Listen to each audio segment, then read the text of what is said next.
nga po pala mga idol. Takas mo natin na nawawala yung hinagis niya kanina. Ano?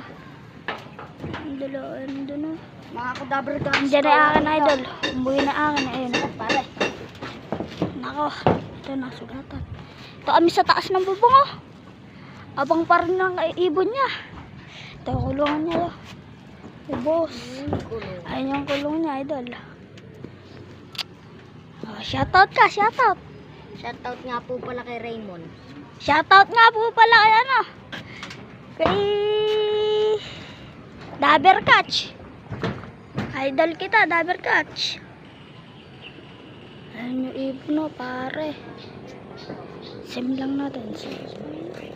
Pare, yan oh. Kanina pa po aking umuwi.